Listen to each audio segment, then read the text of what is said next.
We live. Hello, beautiful people. Welcome to Live in the Moment with Zackory and Rodney, and we have a Live. special. It's live. It's live in the yeah. moment. It's Yeah, very loud. live in the moment, or live in the moment. It's live in the moment. Live in the moment. My apologies. With Zackory and Rodney, and we have a special guest named CJ. Hey, Hey, Oh, what's going on? What's going on? good. So, how was everyone week? You know Last what? Yeah, tell us how your week went, CJ. Oh, last week was good. The weekend ended. I had a little stressful moment, but I ended up, coming out on top, of course. Hung out with some friends, went to a pool gathering. That was interesting to say the least. That was pretty much it. Work went by really, really fast. Well, I hope Work went by fast. It felt like- I hope that you had on a mask as well as the appropriate, coronavirus protection materials. In the state of Georgia, coronavirus is at an all-time peak since the quarantine ended, and cases are shooting up all across the Sun Belt. So this is a very concerning situation. Although people have returned pretty much to a normal pace of life. i.e. Rodney. I'm still like quarantined and still like, yeah, I can't fool with it. It's just a little too much for me personally. So, I'm not judging anyone that's going out and living their life and having a good time. But for me personally, I'm just not ready yet. So I'm good on that note. So yes, I still have my mask. I have my hand sanitizer, my Lysol, my wipes, do my social distancing, So, are you not going to homes? Or are you not going out in public? That's a big difference. There is a big difference. And I have went to homes, but it's also been within small crowds at homes. Thank you very much. Okay, I can accept that. Right. Not going to Keys or, Bulldogs or Magic City. Ain't nothing like that,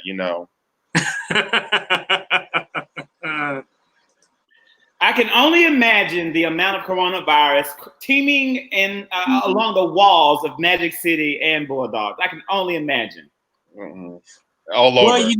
Well, Joe shut down in Midtown because of what it's called coronavirus. Yes. You know what, Rodney? As a matter of fact, let me pull this up. I'm working on a Facebook post about that. Everyone is talking about Joe's on Juniper shutting down. But actually, since we opened back up, let me give you a quick rundown of some key restaurants in Atlanta, because that's just one of many. Tiny Lou's, The Butcher, The Baker, Spiller Park Coffee, New Round Brewing on the restaurant that's actually on the Beltline. Two Urban Licks on the Beltline, 6 Feet Under at West Side, Redbird Cafe, Kitchen 6, Little Ray. Sugo Cafe Intermezzo, the one located in Midtown, Pure, Taquerera, Gusto, Fire Pit Pizza Tavern in Grant Park, Dixie Q Farm Burger, and a number of other restaurants have all shut down this past week as employees have tested positive for COVID-19. So in Atlanta, this is not something that I think that our city should take lightly.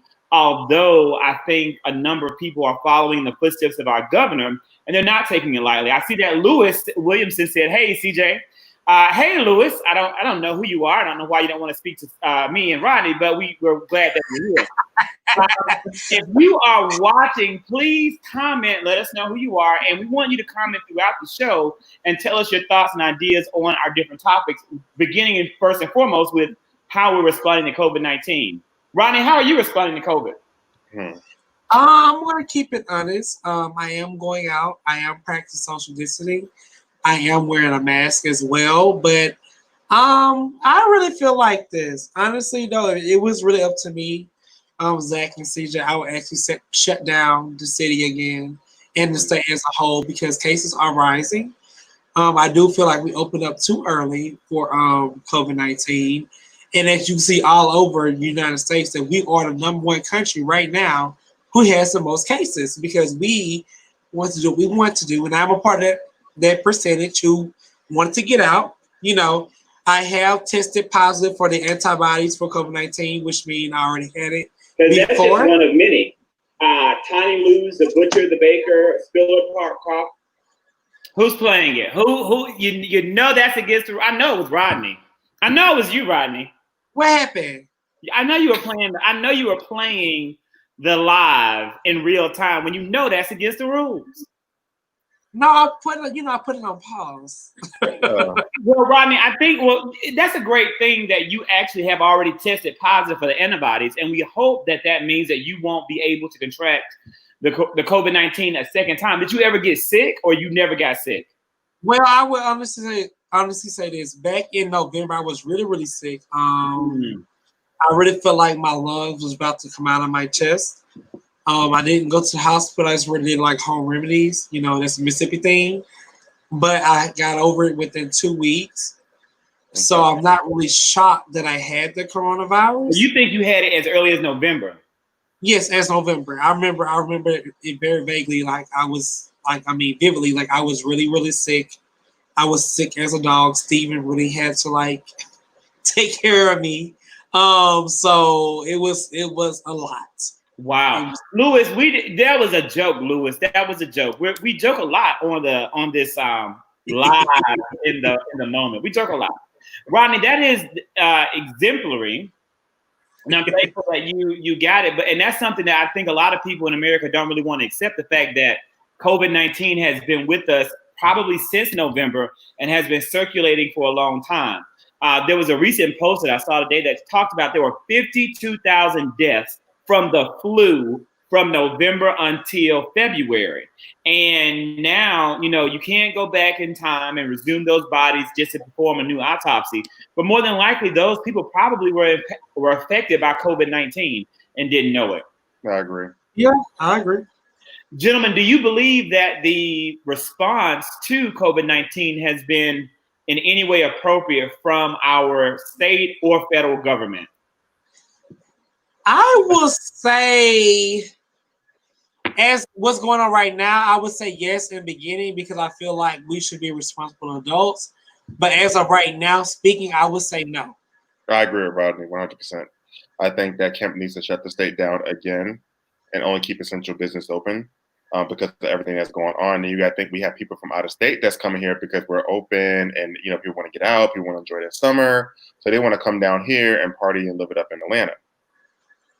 Well, yeah, I agree with both of you in that that's what's happening, but this is what's unfortunate.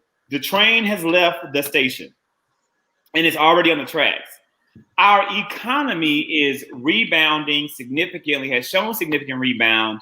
If we shut down now, it's going to be an even worse hit to the economy. So, we shouldn't have opened. America should have toughed it out for an additional month and exercise extreme precaution, let the virus truly die down, implement contract tracing thoroughly before opening back up, move closer towards the vaccine. None of those things happened. But now that we're open, I don't know if closing is the answer. But do you think that having the economy build back up is overweighing people's health? Because the economy is building back up, but if the economy is building back up, now we have more cases rising, so now more people are going to be sick. I do not believe that I don't believe the economy is ever worth anyone's life. I don't believe any level of economic security is worth any human being's life. Any money that we lose, we will regain later in life if that be the will of God. No life is worth. There's no way you can put a price on life. But I am saying on the flip end of it, it's just I think that we're too far gone. I believe that cases are going to continue to soar over the course of the next several weeks. And I just think that at this point, we have to look at a new strategy, which is as many people getting this unfortunate disease and then rebounding and healing like Rodney did, and having the antibodies to soldier on into the cold and flu season. Well, I was under the impression that even though if you caught it once, you can catch it again. It hasn't been proven that you can't catch it again. It hasn't been proven that you can't catch it again. We don't. You don't know that. However, this is not based on science or what I've read, because some people have contracted the virus more than one time. I do believe that the average human being will not contract COVID-19 in back-to-back session quickly due to COVID-19 is a virus. like every other virus in the world. It is a new virus, and that's why it's having such a deadly impact and such a high spread rate, but it's still a virus. Typically, if you get the flu, you get the flu in one flu season. You don't get the flu back to back to back in a flu season. It's rare. Right. It happens for some people, but it's rare. I hope that COVID-19 will fare in the same way. I hope. I agree. As you guys see, I'm wearing my Mississippi State. Oh wait, where is it? I'm wearing my Mississippi State shirt.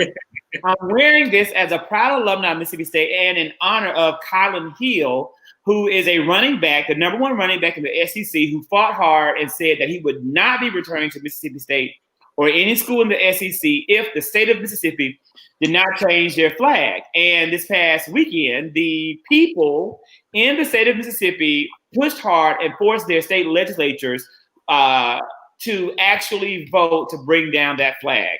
Rodney, as a native of Mississippi, how does this make you feel? It makes me feel proud, like how we were speaking last week when we were saying that the coast of Mississippi was fighting to remove the flag from all government official buildings and sites of that nature. It brings me great joy to know that Mississippi is going to the right step and right towards goal and equality.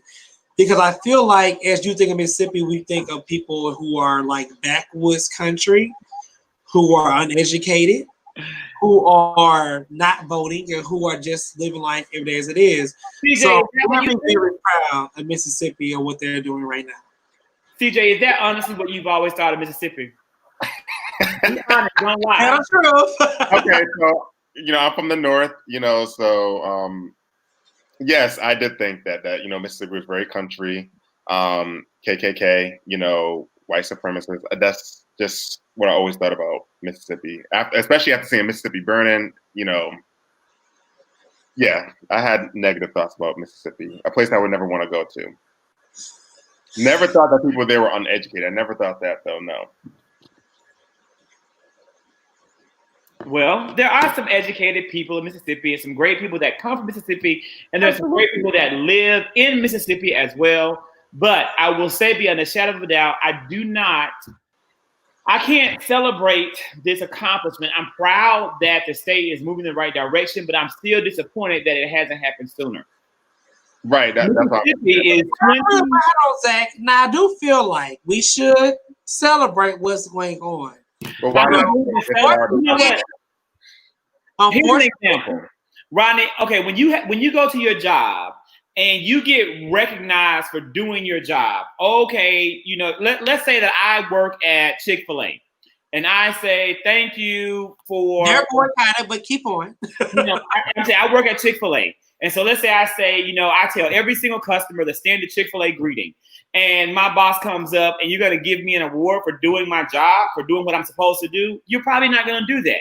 You're going to recognize the employee that goes above and beyond in service and doing the right thing. I'm not going to say Mississippi did the good thing by doing what they should have done 20 years ago. Mississippi today is 2000. They're going the right step now. 20 years behind the rest of America. And until they move forward, I have no words of praise to give them. You did it. I'm thankful but that as you wear your Mississippi State shirt tonight shows that you are proud of what Mississippi. I am proud of Kylan. I am proud of Kylan Hill. But I'll say this: if Mississippi State would not have supported and endorsed the changing of that flag, and they've been fighting for this since 2015 publicly, and if they weren't, I promise you, I would not be wearing this shirt, nor would I be in any way supporting the institution. It doesn't matter that I'm a graduate of Mississippi State. It doesn't matter that I received a world-class education at Mississippi State. I would renounce them in a heartbeat if they were on the wrong side of history. And unfortunately, a number of people right now who are saying really stupid things are falling on the wrong side of history. Basically, the entire Republican Party. And in 20 years from now, we are going to look back on them with embarrassment and disdain. And so too will future Republicans. I think you said it best. We need some more comments from our viewers. Let us know what you're thinking and what's going on. We haven't had in Georgia a huge argument around mask wearing. But once again this weekend, we saw Trader Karen. Did you guys see Trader Joe's Karen? Yes. Yes. Trader Joe's Karen had an absolute meltdown where she actually threw food and a basket because she was asked to wear a mask. Do you feel as though it is appropriate for local government to require the wearing of masks when in public? Absolutely. And I know certain states have already moved forward with it. I know the state of North Carolina has done it, and I believe the state of Florida has done it as well, that if you step out the house, you have to have a mask. I do believe if you want to slow this curve down and get back to some kind of normalcy, let's go ahead and practice social distancing and also wear a mask. What's wrong with wearing a mask everywhere you go? Let's take the proper steps. People want change, but they're not trying to put the change in force so we can get, back on track. And just wearing a mask for 10, 15 minutes, however long you're going to be in the store, just to help curb this situation, then why not do it? I totally agree with CJ on this. I feel like every business have a right to choose what they want their consumers to do.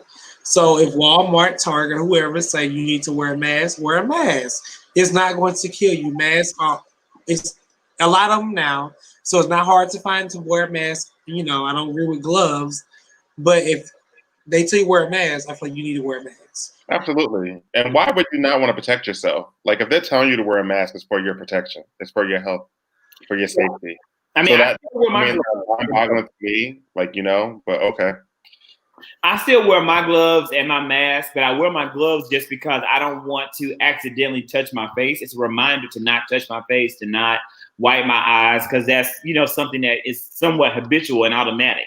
Something gets on your face or you get a scratch in your eye or whatever starts to itch, it's automatic to reach for it. And so the gloves remind me to not do it when I'm out in public.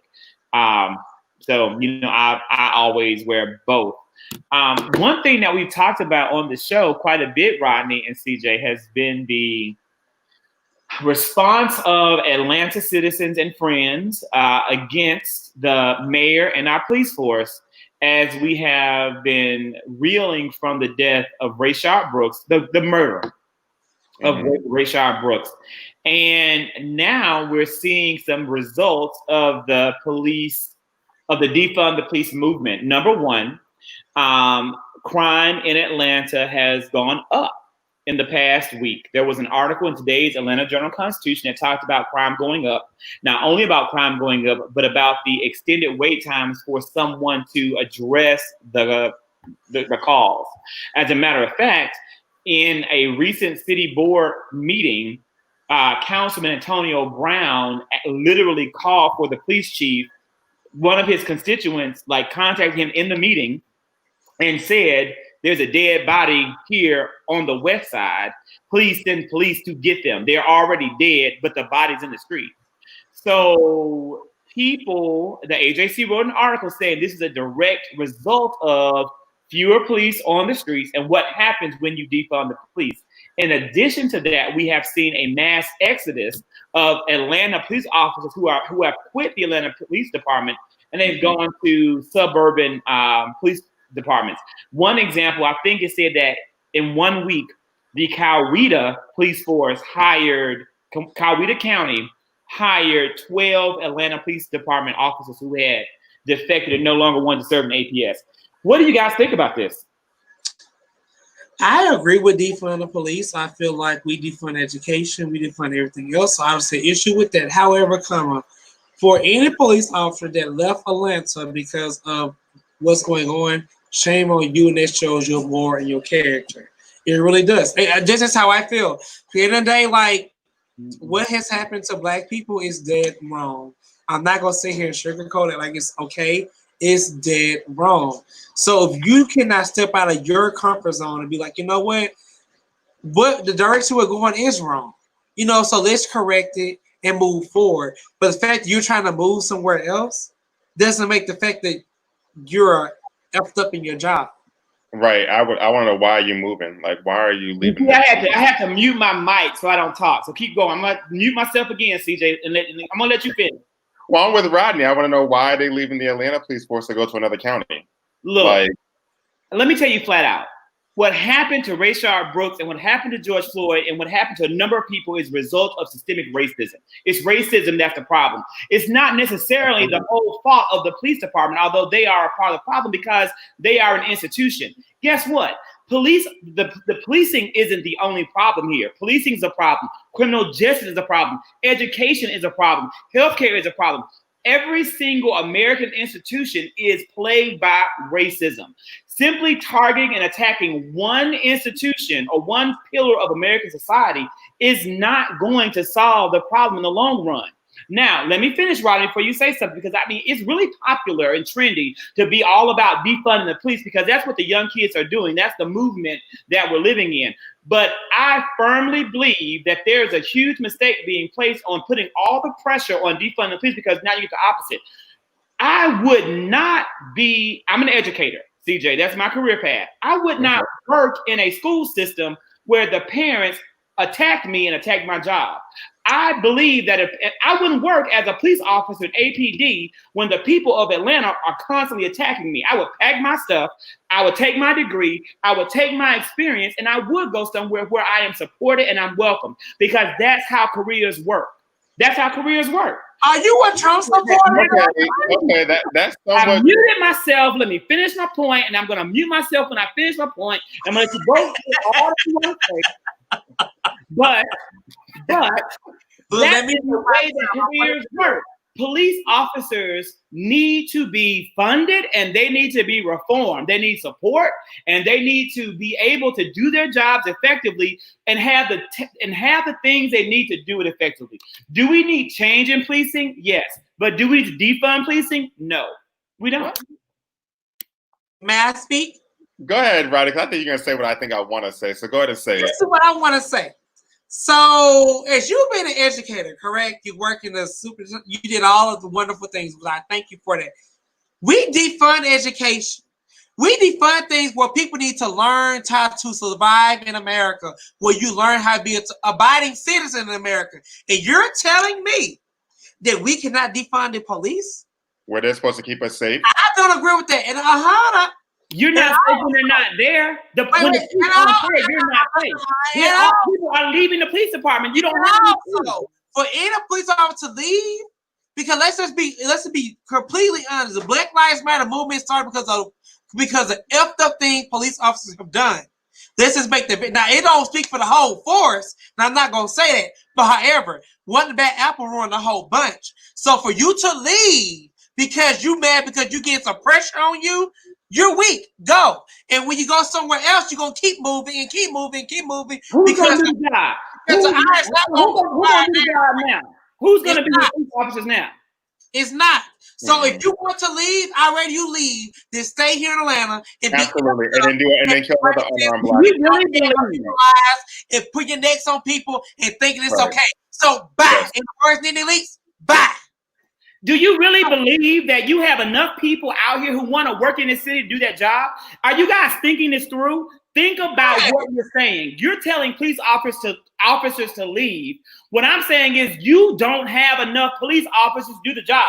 There was someone who was shot and killed in the west side of Atlanta, whose body lay there on the street. Nobody could come and get the body. They had to literally reach out to their councilman, tell him to please send someone to get the body, We have a shortage of police officers. Our streets will not be safe. You are saying officers are the constituents, because I want to know. Excuse me? Who do you blame? Blame for what? For not being there. Why? Okay, my question to the police are: why are you leaving? They're not enough. The police officers are boycotting. They're leaving. Why are you leaving? Why are they leaving the city? I want to know why are they leaving. Like, because you want to defund them. You are attacking them. Defund education. How do you feel about that? About what? Defunding education. How do you feel about that? They take billions of dollars on education. I'm so glad you said that. Because guess what, Rodney? Guess what, Rodney? What are you saying? Guess what, Rodney? I am right now a part of a movement called Dismantle Education. I firmly believe that we need to take down the racist constructs that exist in the educational system and start that over too. Because again, you're not going to fix society by just simply attacking police. You have to reform the police departments. You have to reform the entire justice system. You have to reform healthcare. You have to reform housing, and you also have to reform education. Exactly. My question is, why do you think Black Lives of Matter American racism begins in schools and church? The beginning of American racism starts in schools and it starts in church. And we have to make sure that we tear down those systems in order to root racism out. And if you don't do it, you're never going to be rid of the systemic racism that plagues our country. What do you think, viewers? You're not saying anything. And this is a very heated conversation. It very is. CJ, how do you feel? Look, I'm exactly what you said. I agree with everything you said. I don't need to repeat it. Everything you said, I agree with. 100%. Like, it doesn't make any sense. And for Zackory to be an educator, and you're telling me you're okay with people taking money from the educational system, but you are against. At what point did I say take money? Right. He never said that. You're putting words in my mouth. No one said that. No one said anything about funding. I don't believe in cutting anybody's budget. I don't believe in defunding anybody, but I do believe in fixing everything. That's I what can agree with fixing. However, if they got defunded, you said defund the police. You said defund the police because that's what it's to defund the police. We're going to agree to disagree on this topic. That's it. I don't believe you guys are even thinking it through, to be honest. Like, do you realize we have a shortage of police because of the actions of our city? What about the teachers? You want there to be fewer police when people are getting shot and killed in Atlanta. How to be going up? How to be law-abiding citizens in America? I don't agree with that. I'm sorry. I was in the schools in Mississippi with a book from 1989, and I was in 2015. So I don't agree with defunding education. I do not. The books were tore up. There were the poor conditions. I don't agree with it. Rodney, I do not agree when with did I say anything about defunding education? You have. We damn sure can defund the police department. That's all I'm saying. I'm going to mute myself.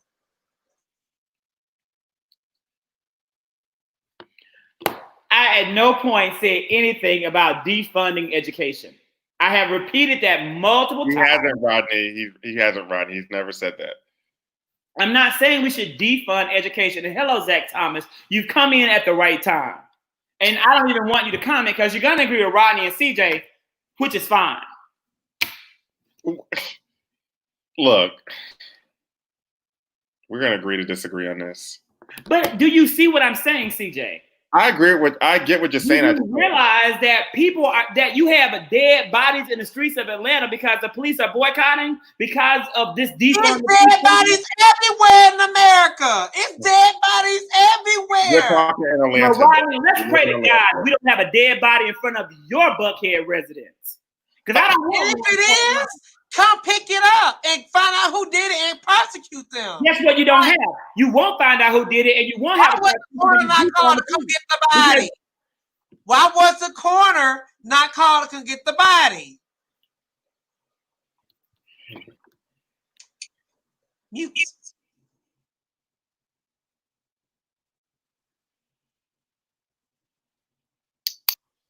Speaking of dead people, the government sent $1.4 billion in coronavirus stimulus checks to dead people. What do you think about this? How's that even possible? That's my first question. Well, they died between April 15th and April 15th. April 15th. And the government did not necessarily do their due diligence and check all the records because they were in such a rush to get it out. But to me, you said it right. They didn't do their due diligence. So why are we really it's the government fault? Because why are you sending out money to people who are dead? Right.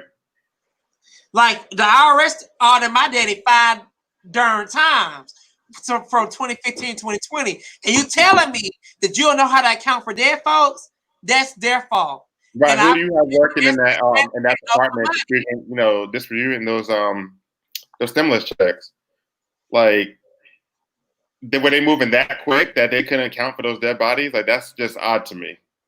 They were moving quickly and they were pushing it through. But what I think it speaks to is the lack of organization of the Trump administration and how they do business as a whole. In addition, it makes me say that if you have $1.4 billion to send dead people, imagine what they could do with that $1.4 billion being used to offset the high cost of student loan debt in this country. They can send to education, Zackory. Well, they could put that money to education, or they could put that money towards criminal justice reform. Right. I'm just saying. So I mean, we said $1.4 billion to Either one could go well. I know they can send it to education because the books are tired. So the checks I got sent to the dead people, that means they're just floating checks. Nothing's gonna happen to the money because they can't be cashed. Well, you got some criminals. Well, you got some crafty people that family members that might do a little forgery or whatever, you know. But yeah. Okay. Do you feel as though we should have a second round of stimulus checks? I do. So I believe for the people that are still being furloughed, people that are not receiving their unemployment checks, because unemployment is what 3.5 million people that were suffered from unemployment. People haven't received their pay. People are still having their hours decrease because of what's going on right now, especially with the number going up. So absolutely, I think for the people that do need it, I think they do need to send the second round of stimulus checks. And for people that's on Social Security and disability, absolutely. I would say this. I totally agree with what CJ have said. Because I know a couple of people who was getting paid 60, 70, 80,000 a year who are still furloughed, have not received any money for unemployment. However, I didn't want to pay my rent to the 10th of this last month, and guess what? I got a late fee. So I feel like this: how we charge people late fees and etc. on rent or whatever you want to call it, mortgage or whatever, and you know that the world is at an all-time high. The unemployment office in Georgia is horribly backed up. Yes. I know people who has been filing since March and have not got paid. They have not got their back yet. Yeah. But you want to boycott the police. You know, why are we boycotting the federal? Why are we boycotting Brian Kemp and the Georgia government and their failure to take care of Georgia citizens? We never boycott that. We never boycott that. Because he just boycott the police. We boycott the mayor of Atlanta, but we always boycott this, but we never boycott that. We don't. And that comes from slavery. Rodney, we agree on something tonight. We agree on that 110%. I know, one thing that we do, Rodney and I do every Monday, we go back and forth. So on one Monday, it's on Rodney's live. On the next Monday, it'll be on my live. I do want to tell you that on August the 4th, I'm going to hold my very first book club. I haven't named the book club yet. I'm still thinking of the right name for the book club. But the focus of the book club will be on reading texts and different pieces that really focus on the future of our nation. And right now, we really need to be geared around anti-racism. So we're reading the book by Dr. Ibram X. Kendi called Stamped from the Beginning. The name of the book is Stamped from the Beginning. And we are having this talk on August the 4th because that is the birthday of the one and only President Barack Hussein Obama. It's Tuesday night. We'll have that talk at 7 o'clock. We hope that you can join us. Hope you can join us. Congrats on your book club. Our book club. It's everybody's book club. Yes. What should we name the book club? Do we have any recommendations of names? The book club. Sometimes less is best sometimes. Yeah, less is best. I feel like you should name it Tuesdays with Zach Book Club. That's too long. Tuesdays with Maury, and he was dying. He was an old man dying. So I'm definitely not gonna name it Tuesdays with Zach. Yeah, it has to be something quick and catchy.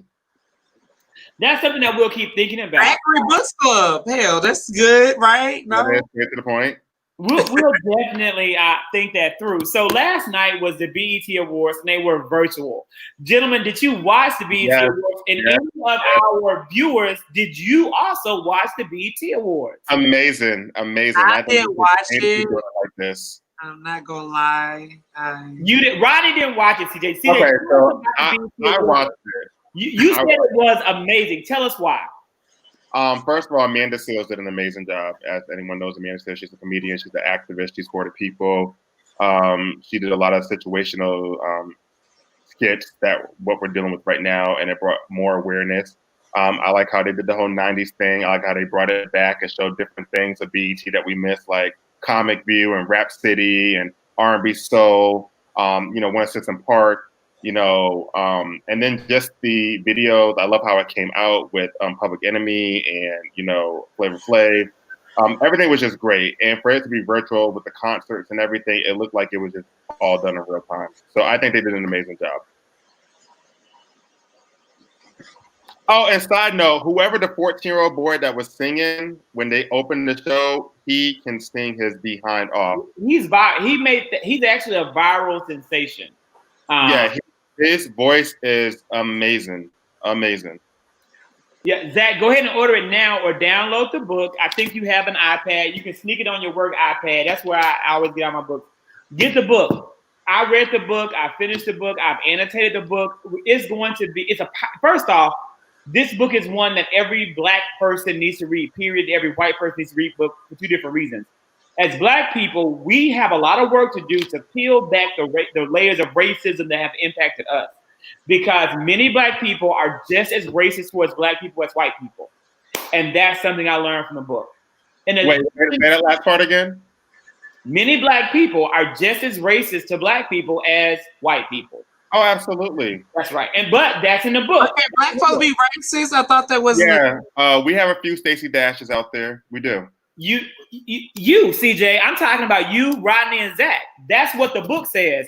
Because we have been taught and conditioned, even unconsciously, a lot of racist principles that impact us. And until we learn and recognize those concepts and break free of them, we're never going to move towards being anti-racist. I agree with Zach on this one. Right. So I was saying like when I mentioned Stacey Dash, there are some Black people out here that don't believe that they're Black.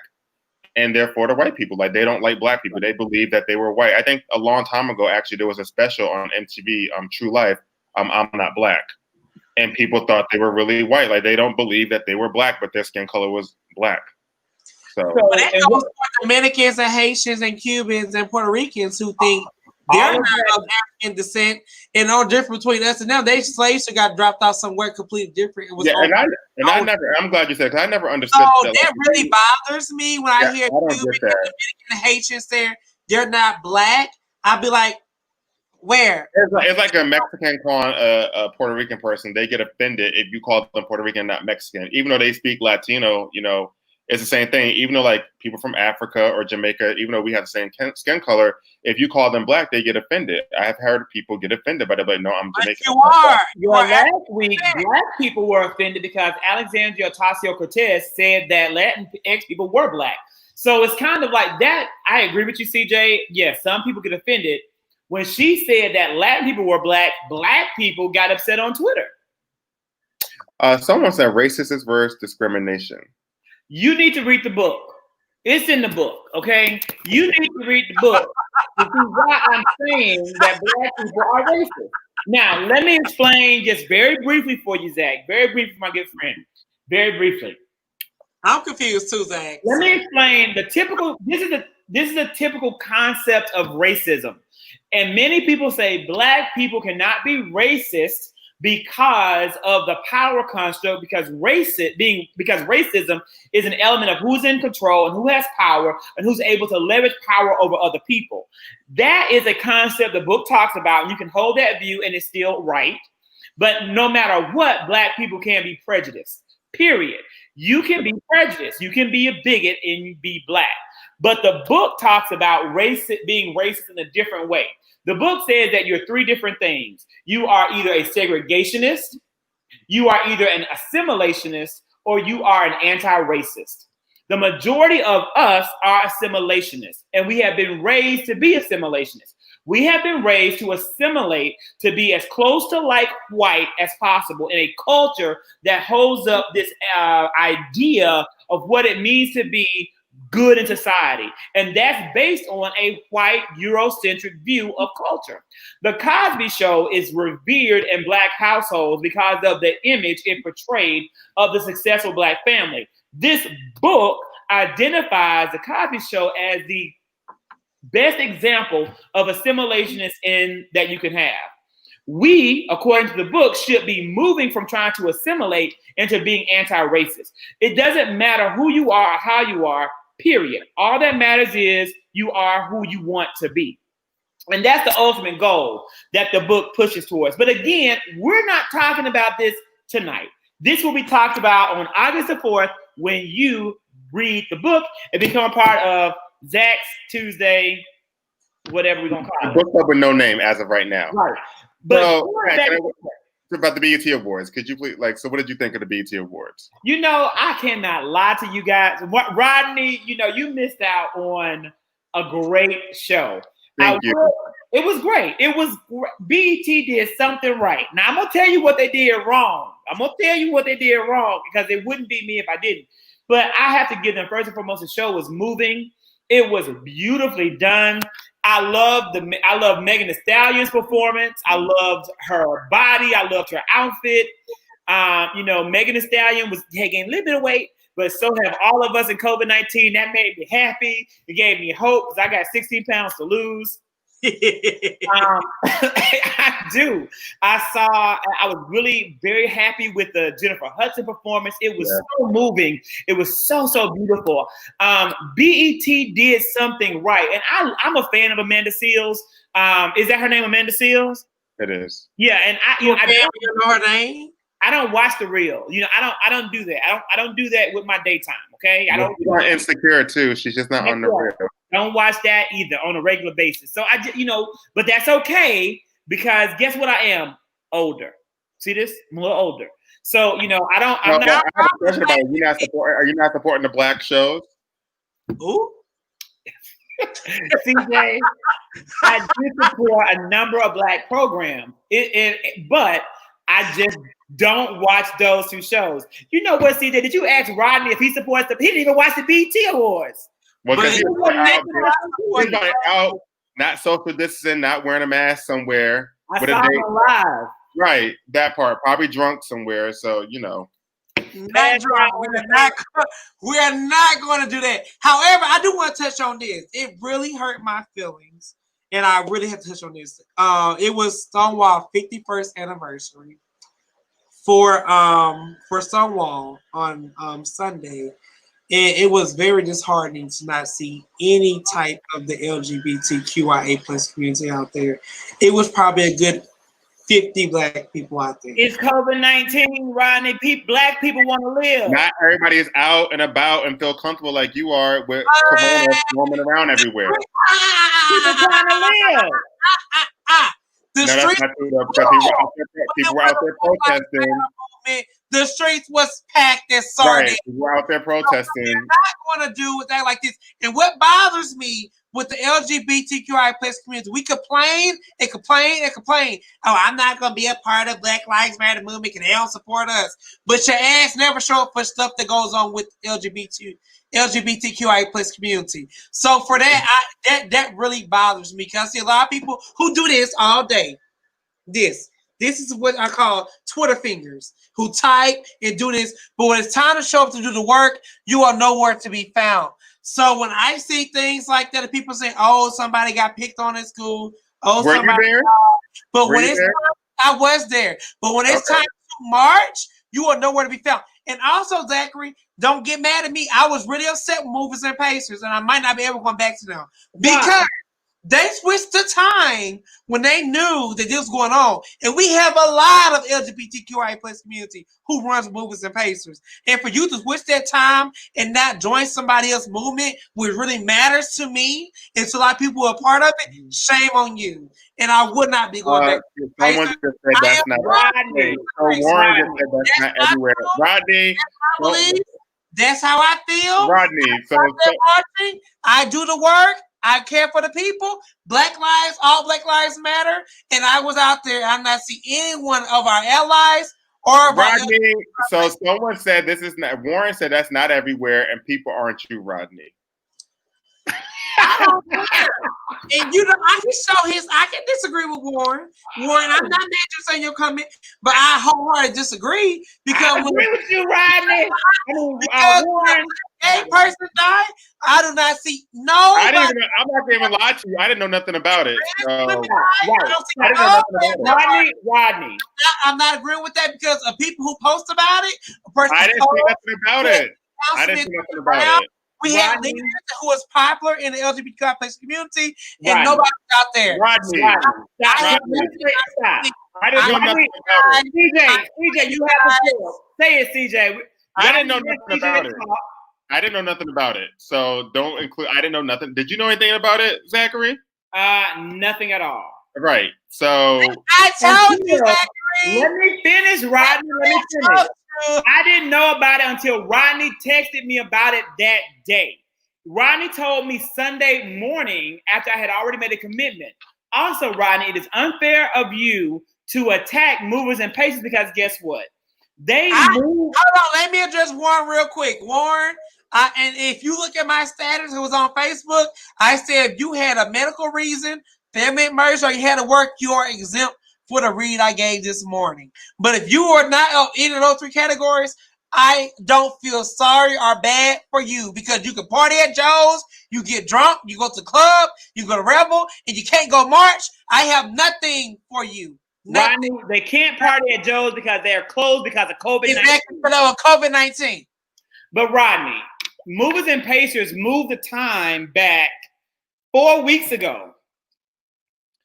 We've been meeting at 7 p.m. 4 weeks ago. And that's another thing. Warren just said that. So, and I'm agreeing with Warren. Just because we didn't make it, Rodney, or we didn't know nothing about it, doesn't mean we don't support it. Don't mean we don't support the community. It doesn't mean that. It was poorly advertised. Who do this all day? Who always tweeting and getting mad and arguing on the computer, and you can never show up for nothing. I'm done with the people. I'm tired of it. And it bothers me that Rodney, how many LGBTQ ABC everyone. How many LGBTQ events have you missed? I feel. You haven't been to every single LGBTQ event. Out there. Don't do that. Don't do that. Out there for the Stonewall March. That bothered me. I'm not speaking for Rodney. How many have you been to every single LGBTQ, LOR, whatever ABC event? I'm sure you have not. So he has you to say that, but if I can make it, I don't got to march at every march, but I bet you saw me at one of them. We've seen you at plenty, Rodney. Right. People didn't know about it. They did not do a good job of organizing this event or putting out words about the event. They just didn't. They failed to do their job effectively. So you can't blame people for not going and what they didn't know about. I said what I said. You take this energy, you direct it to the people that organize that event.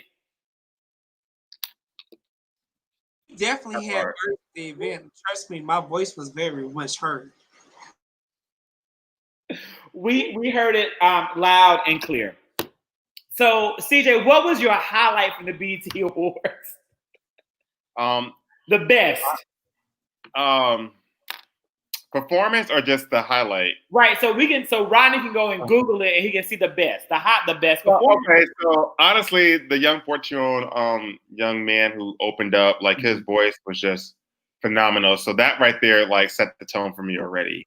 Alicia Keys, I loved her performance. You know, she did, and how she ended her performance. I don't like her, but it was good. She did her thing. Meg Thee Stallion did good. I think for me, it was the skit. What you got with Alicia Keys? I'm sorry, Zach. What Alicia Keys did to you? I just don't like her. I've never. I think it was the skits that Amanda was doing. Happy Homes. That was the highlight for me. The skits that Amanda Seales were doing. I love it. I love it. CJ,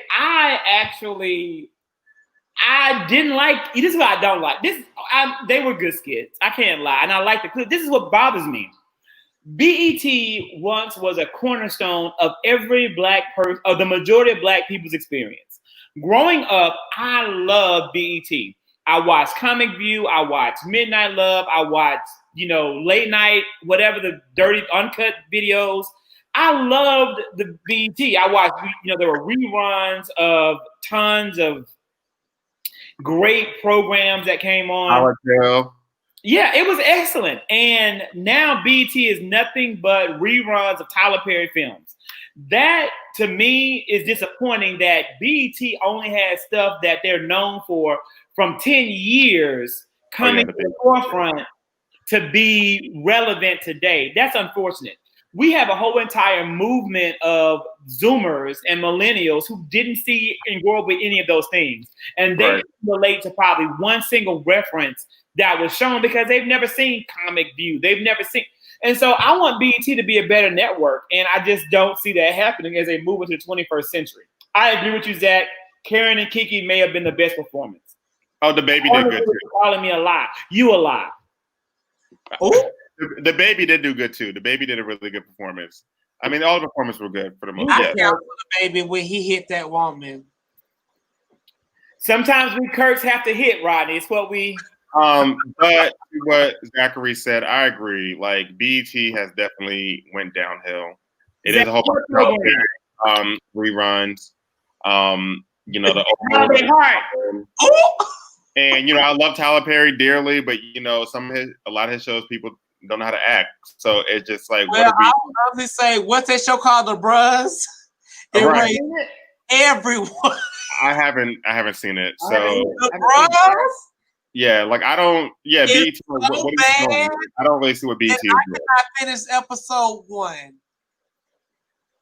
That because you were cute. Oh yeah, 20. So 20s was good. 20s was a good show. Even though it was kind of like a mimic of Insecure, it was still good. Zach, I have not seen those shows. I did. So if you don't watch Insecure, you're not going to. I can tell you right now, Zach. If you don't watch Insecure, you're not going to watch 20s. I watch some Insecure, but I'm not a faithful watcher. Well, okay, well the season's over now, so I want to question your black card, Zackory. You're not. You have to be fair. Number one, many people my age don't watch Insecure. The show is about. How old are you? I'm in my 20s. My mom is in my 20s either. So my hold up. How old are you? You know what? You're not old. I'm not in my 20s either. So I watch those shows. Again, Insecure it has its moments, but many times people watch shows that they can relate to and that speaks to their experiences. What Molly and Issa are going through, that's not my life. That's not some stuff I got to go It doesn't have to be about your life. It's just the show is good content. It is good content. What Molly and Issa go through, everyday people don't go through things like that. At no point have I said it wasn't good content. No. I have not said it's not a good show. I'm just simply saying it's a show I don't watch. Well, I'm curious to know because you have people your age, and I kind of feel like we're probably in the same age bracket. So I'm kind of curious to know, like, I'm never going to. I think you're right. I believe it. I so believe it. So I'm confused. I don't watch the show. Is it too black for you, or? I mean, a little too hood, not too realistic. I mean, none of that is true. None of that is true. I'm asking. I'm just asking. You know what? Let me be very frank, and I will tell you what I don't like. I don't like the character that Issa Rae portrays. I do not like that whole concept of the self-centered protagonist who makes everything about him or her, but then people want to follow and support that character. I don't like that. He doesn't act like that though. So first of all, this is someone's comfort zone who only watches bits and pieces of the season. So actually, she's an insecure girl that doesn't say the things that she really wants to say. So she always has it in her mind. This is what she should be saying, but she never says it. Like that's the person that she is. Exactly. And it's just that. But how many people do you know that are scared or have insecurities about being about who they really want to be, but they can't say it because they don't know what kind of reaction they're going to get from people? How many people are actually afraid to speak their mind? Tons of people. There are tons of people who are like that. I agree. I just the name insecure. Insecure. He has a whole bunch of insecurities. I watched 4 episodes this season. I started watching the episode when she had her like magical fair. She had her magic fair. and then A I block watched party? it. It was a block party. And it was for the people. It was a block Yeah, party. after school carnival. But it was a block party for the people, for independent artists to get their name out there. It was for Black people. It was good television. You want to call it a carnival? You want to call it a carnival, but it was a festival for Black independent artists. CJ, I am not. I'm living for you. I am not a student of HBO. I do not know. I didn't watch it that closely, but I did laugh at some of the parts of the show. Okay, I'm still confused how you got a carnival out of a block party. But same thing. It was a big event. Her special event. Right, for the people. For the people. Okay. All of this is untrue. This is all untrue. But it's fine. Just because I don't watch Insecure, I don't support you, Zach, because I don't watch Insecure. Who knew that Insecure was such a hot topic among the people? I mean, it's a show for the people. One of the many shows for the people. One of the many shows for the people. I watch other shows for the people. Okay. You know what I watch? Do you know what I watch for the people? I watch MSNBC for the people. How about that? How about that? I watch MSNBC. Watch the news. Okay, good. That have real value, that add value to my knowledge base and value to my life. Issa Rae ain't teaching me nothing. Okay, the news can be depressing though sometimes. It's good to be knowledgeable. It's good to know what's going on in your community. It's good to know what's going on in your world. It's good to know all that. But sometimes you want to decompress from that stuff. And that's when I read a book. That's about more depressing stuff. That's educational though. Okay. Wait, I have a. Oh, I love Zach Cummins. I'm still on the fact that he called it a carnival and not a block party. If it was what it was. If it was Woodstock, you would have known about it though, right? Okay. I didn't support Woodstock. Can we move on to something? Can we talk about something real quick? Because I feel like we didn't hit on this. I thought it was a hot topic. Okay. Next time. How do you guys feel about Facebook being about losing advertisement for big companies, Fortune 500? I'm thankful. Me too. That's what could happen. I am so proud of companies. Mark Zuckerberg should be ashamed of himself for coming out and saying that he had, first off, Mark Zuckerberg and Facebook was instrumental in voter suppression against Hillary Clinton's 2016 campaign. They were a number one factor in allowing Russia to come into the American voting process and uproot democracy. So shame on them for that from 2016. They've never acknowledged it. They never apologized for it. They never took ownership. Mark Zuckerberg actually deserves to be in jail for the role that he played in treason to the American people. But there's nothing we can do about that. But I am very thankful that companies came back and said that they were going to hold Facebook accountable. You know what? When I go to spin class and I broadcast my live spin class, before I could even finish a darn spin, they pop up say this song belongs to somebody else. Yet you can't regulate Donald Trump and the lies that he's yes, man. Say that again. You know what? I actually Facebook could completely shut down for all I care because they want this man to continue to ruin the American people and the democracy that we hold so dear. And I'm so thankful that people are boycotting. So all those companies that pulled out, like this right here is an AT&T phone, but it might be a Verizon real soon because I'm proud of what they've done. Come on over to Verizon. I might make a move. It's AT&T. Come on over. Come over to the winning team, okay? I mean, I'm very proud of what they've done. Come over to the winning team. We would love to have you over here. I'm very proud of what they've done. You'll get better service than AT&T too. They say that. We'll see. I think sometimes, some places. Look, it's all hit or miss. All of them are. All hit or miss. Verizon got their ish too. Trust me. Rodney, what's your next topic? Well, I feel like I have said all I had to say. What do you have any burning topics before we conclude tonight's show? I have one to close us out. Okay, what about you? What we say, CJ? Yeah, what do you have, CJ? What's happening that you want to share and get some feedback from our audience? Oh, it's gonna be way off topic, but I just want some. Well, okay, so when you meet someone initially, right, and someone's interested in you, Oh wow.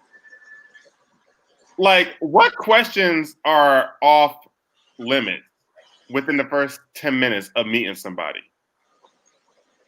You're just out and about somewhere, like at a house gathering, maybe a hookah lounge, dinner, wherever. Rodney, you can go first. I have my opinion, of course. I would say this. And viewers, let us know your opinion as well. Honestly, what's off limits in the first 10 minutes of meeting someone? Oh, what's off limits? So you switch. Okay. So I feel like, me personally, I feel like ask every question you want to know up front. Because why waste months on months on months on a person who do not agree with your values or your morals? And who do you see eye to eye with you? You have to wait, CJ. You got to wait for the answers. Continue, Rodney. Why do you say that? That's just how I feel. Oh, hey, Darren. Oh, Darren, I love him. But I truly feel like you should ask. I don't think any questions are off limits. I feel like if it's on your heart to ask, ask. Wait a minute, CJ. We got to answer you. We got to answer you. I'm muting my mic. Put yourself on mute because we got several responses. Darren says last time a person had sex. Zach says past relationships. Darren said number count of sexual partners. Actually, on this one, I fully agree with Rodney Wash. I think that everything is open on the table. When you meet someone, they have the right to ask you anything they want to ask you, and you have the right to ask them. And you also have the right to say, I'm not going to answer that question. You have that right. Wow. I do believe in, if you're going to approach me from a dating standpoint, let's put it out on the table. I believe in full transparency. I'm done. If we're dating, or if we're on a date, that's fine. But if I just meet you at a house gathering, excuse me, or like we're just out and about, like I don't even have your number yet. That's what I'm saying. That's not okay to ask certain questions like that. We haven't even the first night. You don't have to answer it. You don't have to answer, but you shouldn't even be asking. So, like, if I tell you that I'm single, you're like, but hey, you know, I'm interested in you, whatever. I seen you across the room. You know, are you single? That's a fair question. You know what I'm saying? Because obviously, I'm not going to ask for your number. Well, we're in Atlanta, so you never know. But you know, typically, you should not be asking for someone's number if they're not single. So if you ask me I'm single, okay, that's fine.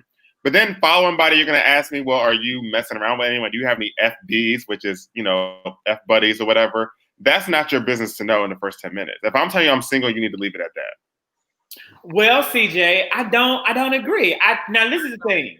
If I were to meet someone and they give me questions that I find to be uncomfortable questions, then I'm going to immediately red flag, this isn't someone I want to talk to ever again. And I'm going to choose to move on. But I do believe that you have the right to ask any question you want. You need to mind the business and mind your business. That's what I'm just saying. When we go on a date, then you can ask those questions. But I guess I have a problem with that because will you have sex on the first night? Or have you had sex on the first night? I have. Okay, have you called that person after that one night stand? It's okay good, yeah. If it was good, yeah. But if it wasn't, you moved on, right? Absolutely. Okay, so I feel like if a person have a question what they want to ask, I feel like they have every right to ask a question. Okay. So hold up. So shout out to my artist, Carlos Dwayne. I agree with Carlos. Right. Mind you, his album is available on all social media platforms, music platforms. Download it. I don't care. Promoting it. Blank Slate now available on all music platforms. But I agree. Yes, I need to know if you're looking for something serious. So I need to know what we're doing so I can. But yeah, I agree with that. Well, I feel like that's a fair statement, but you're saying, you know, all bets are off, ask whatever, you know, and you do have the right to say, no, I don't want to answer it, or yes, I do. But I just feel like if I'm just meeting you, you're coming up to me and you're approaching me because you find me attractive or whatever the case may be. I just feel like the conversation needs to be a little bit different. Certain questions don't need to be asked if you're just now meeting me. So, okay, I mean, this is one where I think again we agree to disagree. We Absolutely. also have here a Zach wants to ask or know what we think about the St. Louis Ken and Karens pulling guns on protesters. So you had Black Lives Matter protesters marching through a neighborhood. They were going to the mayor's house in St. Louis because she literally called out the names of protesters and their addresses, making it publicly known who the protesters were so that some of the anti-protesters could be in the league to possibly even do them harm. She has since apologized for it. But when people were protesting, marching towards her home, these two individuals, a white male and female, I think both of them attorneys, came out with assault weapons and said, if you come in my yard, I'm going to shoot and kill you dead. What are your opinions about this if you have one? Okay, this is where it comes to play when you need to know the whole story. Because for one, I thought it was for what you told me, I agree with what they did. But for what they showed on Facebook, again, Facebook showed they went on these people private property and started protesting. They didn't give the whole full story. So with me not doing my research, I'm like, why the hell we go to somebody's private property trying to protest? Right. So I know the full story. I agree with what Zach said. It's dead ass wrong. You don't put people's address out there, expect nothing to happen to you. Now, Karen and Ken didn't put the address out there. The mayor did. They passed. Well, the mayor was wrong for doing that. The mayor's wrong, but the question is, was Karen and Ken wrong for coming outside with assault rifles? Wait, okay, so I'm confused. So what did Karen and Ken do? They came outside with assault rifles. But why would they people give our property that they were going to shoot them? If you come on my property, no, but why were they on their property? Why would people protest on their property? They were marching past there. They didn't come on their property or walking. They went through the gate. They showed on Facebook. I saw it.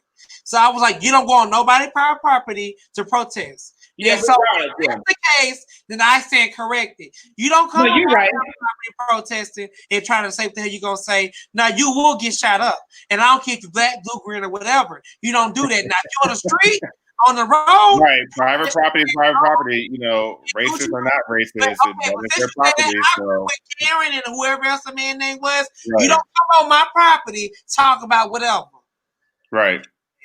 Racist and racist. If you go on someone's property, you know, all bets are off. If you go on someone's property, that's your life. You're taking your chance. Right. That's the risk that you're taking.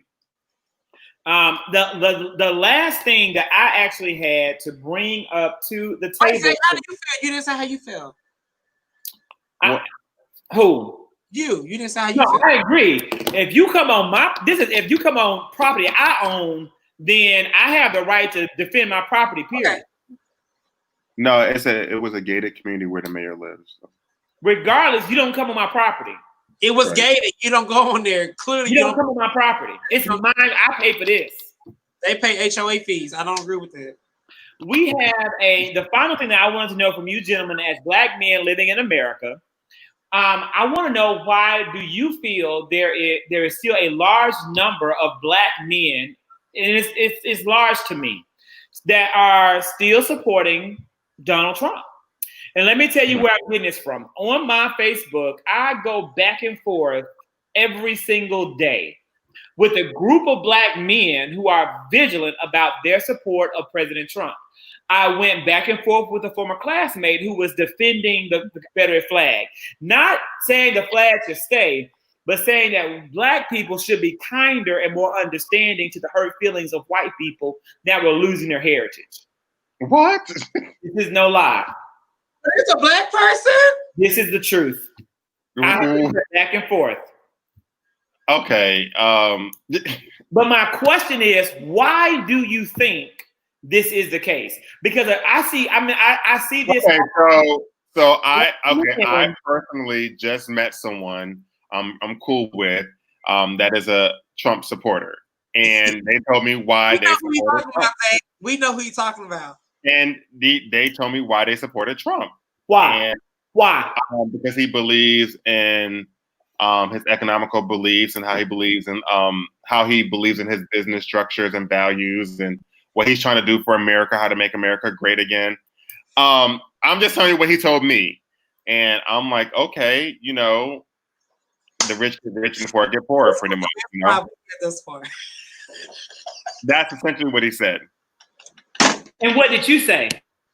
I told him politely, I don't agree with it, but I respect people's opinions. I don't have to agree with it, but I'm going to respect your opinion because that's your opinion. I just didn't agree with it, and I wasn't going to have a debate about it because when it comes to like politics and religion and stuff like that, it can just get really heated.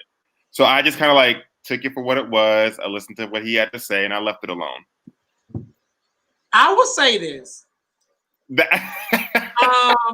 I'm going to say this, and this is how I truly feel in my heart. You have a right to vote who you want to vote for. I feel like as Black people, as long as you vote, I'm very proud of you because people have died and fought for your right to vote. However, if you publicly voice who you're voting for, be prepared for backlash because I don't see how anyone. You can be a Black Republican. I'm okay with that. But if you stand behind Trump, I want to know what's going on through your head. And that's just me being honest. Because that man has blatantly been disrespectful to every genre he could be disrespectful in. And especially to Black people.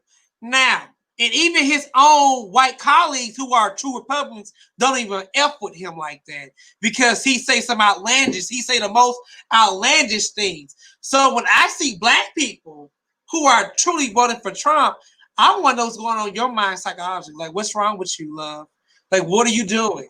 So, again, let me say that again for people. I need you to read the book because the book talks about your friend and lets you know what's wrong with him.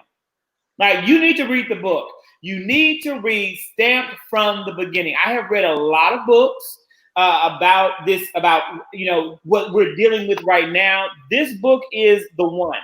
I've really gone back and forth about the right text for the very first book club pick. I love to read, but let me say this to you, CJ, and I mean this with all sincerity because when's your birthday? December 13th. I saw something today on Facebook. And wait, did y'all see this comment? You said what? We stood behind OJ, R. Kelly, etc. Well, he ain't lying. Okay. Next, now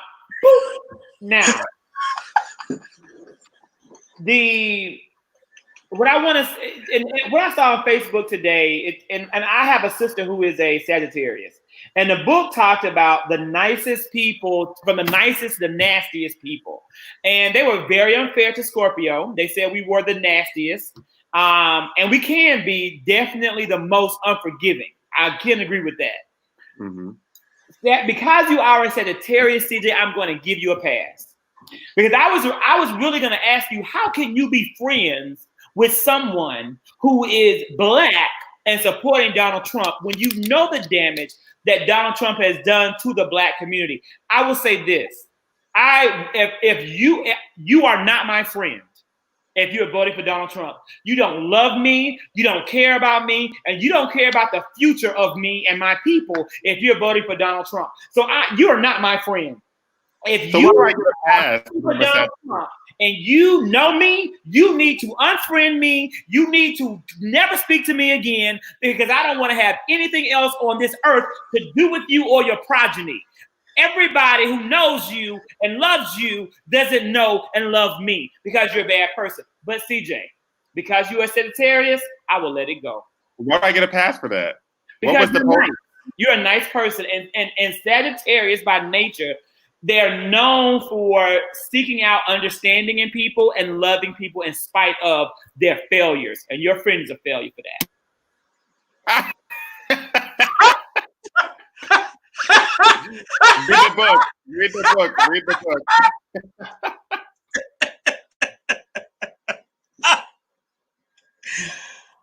Well, in fairness, look, okay. I agree with Zach. How do you agree? Because you're friends with him. But but as you have seen, me and him had our back and forth about that situation. Have we not? Absolutely. So in fairness, I just met the guy. He's a sweetheart. We're becoming friends. We're not friends yet. We're becoming friends. But he also is in between. Rodney, he's in between. he believes in some things Trump says, and he don't believe in some things he says. But I'm gonna say this for his defense because he's not here. He has been hurt, and I have a little brother, and I'm gonna call him out because it is what it is. He don't really care for black people because my brother was jumped by black people that tried to rob him and bully him. My brother was kind of fat growing up. He has been tormented by black people. I'm just being honest. So I cannot turn away my brother. I have seen it for myself. I had many fights with people because they was picking on my brother. And I remember my brother. He is a very hardworking individual. He went to school. He did all that stuff. Do right by people. God-fearing person. But when he got jumped by his own black people, he said, I never jumped by a white person.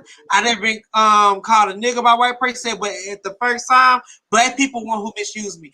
And I we have our issue with that, but I cannot disregard how my brother reality is towards black people. It is segregation of thinking. When I'm just telling you, in the book, it is segregate. That's what I mean by black racism. Zach Thomas, that was an example of how you're racist and you're black because you believe you want to group all black people because of the actions of some black people. You can't do that. Every black people deserve to be autonomous individuals just like everybody else in the world. It's just like any other kind of race. One black person should not group all black people. Let me give you my brother been bullied all his life. We do that with all other races. Like it's throw it out there. He's been bullied. We shouldn't group any race. We shouldn't, but we do it. But we have to stop. That's why we're. I agree with you. We have to stop it. We got to move in that direction. Let me give you an example that came from another book that was written by Ibram Kendi. He wrote the book called How to Be an Anti-Racist. I read that book too. He talked about this. He went to FAMU. He went to HBC. He went to FAMU. And a student was complaining about how much, FAMU is a horrible school because of what one person in the financial aid office did. How many of you have heard about what one person has done in the financial aid office from a school, making you think the whole school was ghetto and horrible and unorganized, right? You ever heard that complaint? Yeah. Exactly. Is that a fair complaint to say that the whole school is? Exactly. No. It's also not fair to say that all black people are anything because of the actions of one or two black people. Well, I'm going to tell you, when black people act like the way they do and want to fall into the stereotype of what American society already thinks we are, then people are going to think that.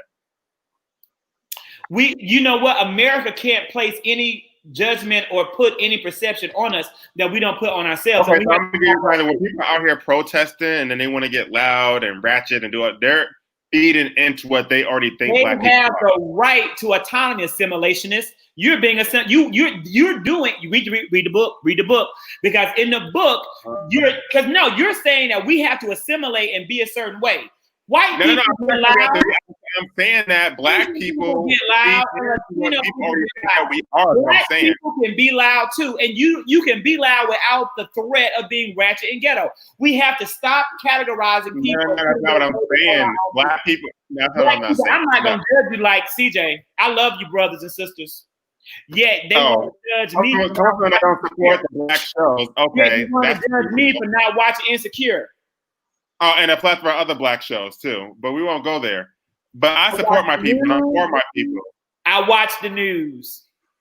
That's good. NBC, MSNBC. Let me get it right. NBC. That's it. Rachel Maddow was on. Well, now she's off now. So, right. So I'm for my people. I love my people. But you know what I'm saying too. When you read the book. Zach Thomas, I do not want my friends to think like me. I encourage people to think for themselves. Well, he was saying that comment because you were saying that if someone is a Trump supporter, then they need to unfriend you. You know what? That's where that comment. There's some things that go beyond what I can accept as a friend. If you are homophobic and you are transphobic, some things I can't deal with. To me, being a Trump supporter is just like being homophobic. It's just like being racist because Trump supporters are homophobic and racist. I mean, that's just right. That's exactly right that way. And that is a great place to end a wonderful Monday night. Live in the moment with Rodney and Zach. Thank you guys for joining us tonight. I had a great time. It was some deep. I had an amazing time. It really was. It really was. And so join us next week. It'll be on my live and on my. If you don't follow my Instagram, Dr. Kirk English. And if you don't follow my YouTube, it's just building up. It's called 3+1 Media. We're going big places. Okay, I just put a shout out real quick. I am so proud to announce that I have started my business. I have a website. I have my email. And I have a business account. I am so thoroughly. What's the website, Rodney? What's the website? The website is amrodneywash.com. amrodneywash.com. Congrats. Huh? I just went to the website. It says Rodney Wash open 24 hours. It does. I'm never sleeping. Is this like an OnlyFans type I'm never thing? going to sleep because I will always be working for the people. Is this OnlyFans type thing? Open 24 hours? No. So when you go on the website, you will see it's for booking purposes and all this other stuff. It's a great website. I'm just really blessed to see that when I type my name in Google, I see my stuff pop right on up. It's very good. It takes it was hard work, so I'm just very proud of myself. I like your color choices. Thank you. I'm looking at it right now myself. So Rodney, where is the website going? What are you going to be? So basically, are you going to put the lives? Is all of this content going to go to your website? Yeah, so I'm building on it. Honestly, I will be putting things that I do on. Will I have a page on your website? Like you will see. Yes. You have Rodney Wash and friends. So CJ and I need to have our little page to see the people on the show that support. Yeah. I will be putting this on the website as well, honestly. Can you send the website again? Because mine is not pulling up for me. It's saying not secure. Yeah, well, you can't put payments on there. And RodneyWash.com. It popped up. Yeah. Well, maybe Safari is just tripping right now.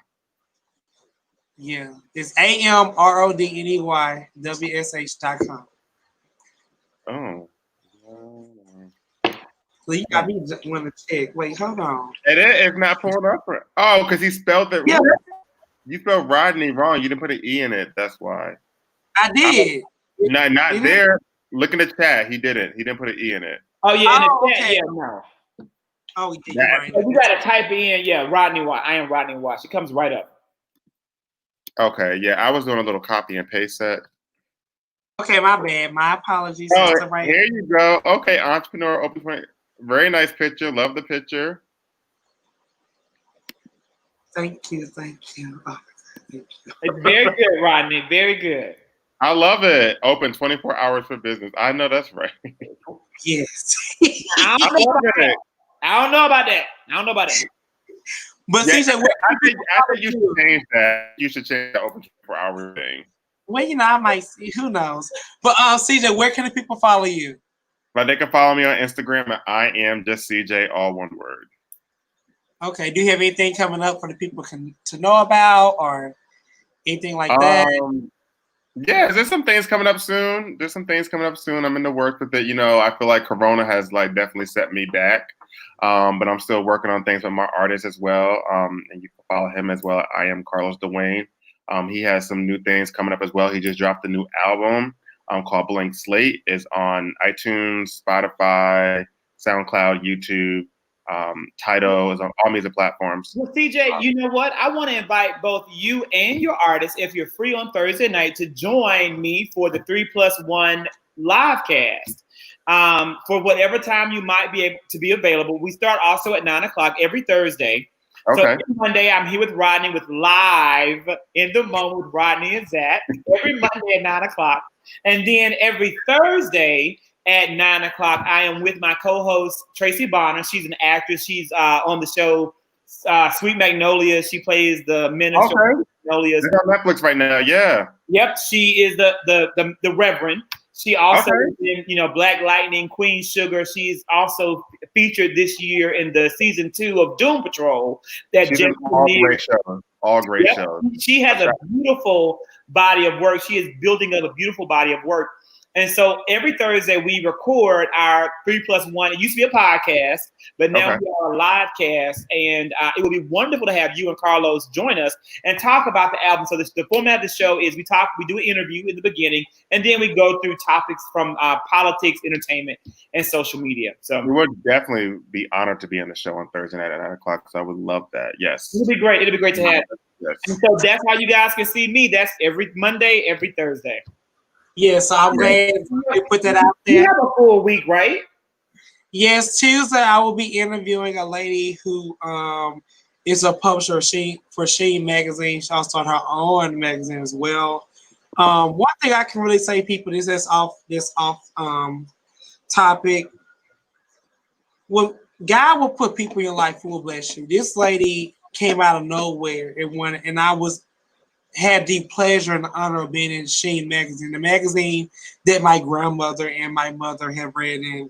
It's just awesome how when you put your alignment with God and when things come into order, into place. And I'm so thankful and so blessed to be in a position to where I can interview people, where I don't have to reach out to people anymore for work. People reach out to me to do stuff. And I just don't everyone take that for likely. Like I'm just so thankful and so grateful. Like God is good, even when connecting with Zackory and CJ. Anybody who come in my life to help my career go any further than it can, I thank you from the bottom of my heart, and I truly believe, and I truly mean that. I believe you 100%. 100%. And I'm proud of you, everything that you're doing. And I'm looking forward to working more with you and Zackory, honestly. So I'm super proud of you. I've seen your work. I've seen your progress. I met you 2 years ago, and I've seen what you've been doing, and you definitely evolved. And I know God has bigger and better things in store for you and Zackory. So we're excited to have you, CJ. I mean, really, I know Zackory, but I've seen your page and stuff, and then the things that you're doing and stuff you're doing for the community as well, and that you're for the people. So I love it. I love it. Because we know, CJ, you need new friends. Because of that guy who's a Trump supporter, you need new friends. And so I'm happy to extend my hands to you to give you new friends, because we need new ones if you are friends with Trump supporters. All right, guys, thank you so much. It's been a wonderful Monday. Yes. So, oh Lord.